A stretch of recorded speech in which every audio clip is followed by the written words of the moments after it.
शनिवार की रात अफगानिस्तान की राजधानी काबुल के बागे-बाला इलाके में स्थित मशहूर इंटरकॉन्टिनेंटल होटल पर आतंकियों ने हमला बोल दिया। इसमें 15 लोगों की मौत हो गई है। कई लोगों को बंधक बना लिया गया है। इंटरकॉन्टिनेंटल होटल में 4 आतंकी घुसे थे। इनमें 2 आतंकियों को मार गिराया गया है। अभी भी आतंकियों और सुरक्षा बलों के बीच में वहां पर गोलीबारी जारी है।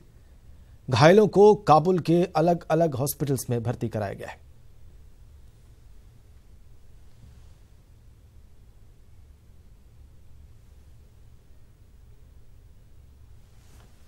यूपी में आज से मंदिरों, मस्जिदों सहित सार्वजनिक जगहों पर बिना इजाजत लाउडस्पीकर बजाने पर पाबंदी का आदेश लागू हो गया है।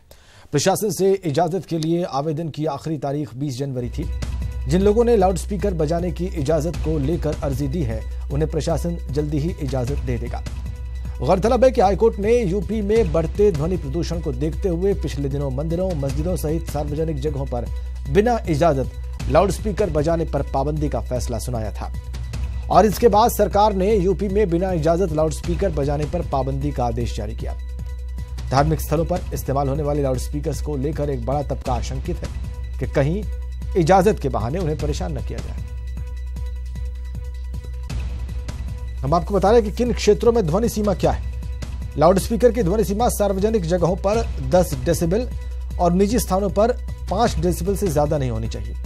रिहायशी इलाकों में ध्वनि का स्तर सुबह 6 से रात 10 बजे तक 55 डेसिबल और रात 10 बजे से सुबह 6 बजे तक 45 डेसिबल तक ही रह सकता है। व्यावसायिक क्षेत्र में सुबह 6 बजे से रात 10 बजे तक 65 डेसिबल और रात 10 बजे से सुबह 6 बजे तक 55 डेसिबल स्तर होना चाहिए। औद्योगिक इलाकों में ध्वनि स्तर को सुबह 6 बजे से रात 10 बजे तक 75 डेसिबल रखा जा सकता है। साइलेंस जोन में ध्वनि का स्तर 50 डेसिबल से ज्यादा नहीं हो सकता। अब कानून क्या कहता है ये आपको बताते हैं। ध्वनि प्रदूषण अधिनियम और नियंत्रण कानून 2000, जो पर्यावरण संरक्षण कानून 1986 के तहत आता है, उसकी 5वीं धारा लाउडस्पीकर्स और सार्वजनिक स्थलों पर बजने वाले यंत्रों पर मनमाने अंदाज में बजने पर अंकुश लगाता है। लाउडस्पीकर बजाने के लिए प्रशासन से लिखित में अनुमति लेनी होगी। रात 10 बजे से लेकर सुबह 6 बजे तक लाउडस्पीकर बजाने पर रोक है। ये कानून के हिसाब से बता रहे हैं हम आपको। राज्य सरकार कुछ विशेष परिस्थितियों में रियायतें दे सकती है और नियम का उल्लंघन करने पर 5 साल की जेल या 1 लाख का जुर्माना या फिर दोनों ही किस्म की सजा दी जा सकती है। सही तौर पे अमल हो जाता है तो हमारे स्टेट में जो नॉइस पोल्यूशन का मसला है वो बड़ी हद तक हल हो सकता है।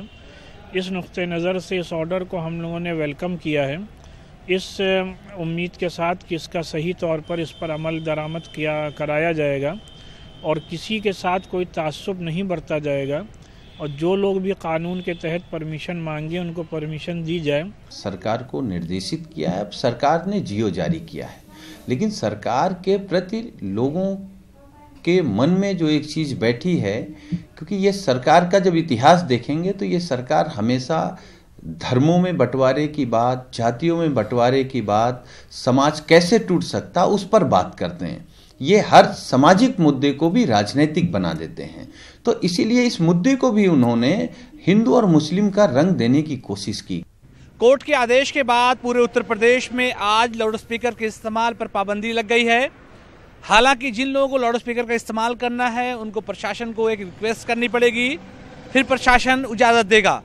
सबसे बड़ा मसला इतने वक्त यही है कि धार्मिक स्थलों पर जो लाउडस्पीकर इस्तेमाल हो रहे हैं उसको लेकर के प्रशासन की तरफ से किस तरह का रवैया अपनाया जाएगा, क्योंकि कल तक आवेदन की आखिरी तारीख थी और अगर प्रशासन जल्द से जल्द धार्मिक स्थलों पर लाउडस्पीकर के इस्तेमाल को लेकर इजाज़त नहीं देता है तो ये मसला सियासी हो जाएगा, क्योंकि एक बड़ा वर्ग इस बात से आशंकित है कि कहीं उनको लाउडस्पीकर के बहाने ही सियासत का बड़ा केंद्र न बनाया जाए। कैमरा पर्सन मनोज शाही के साथ अलाउद्दीन, ETV न्यूज़, लखनऊ।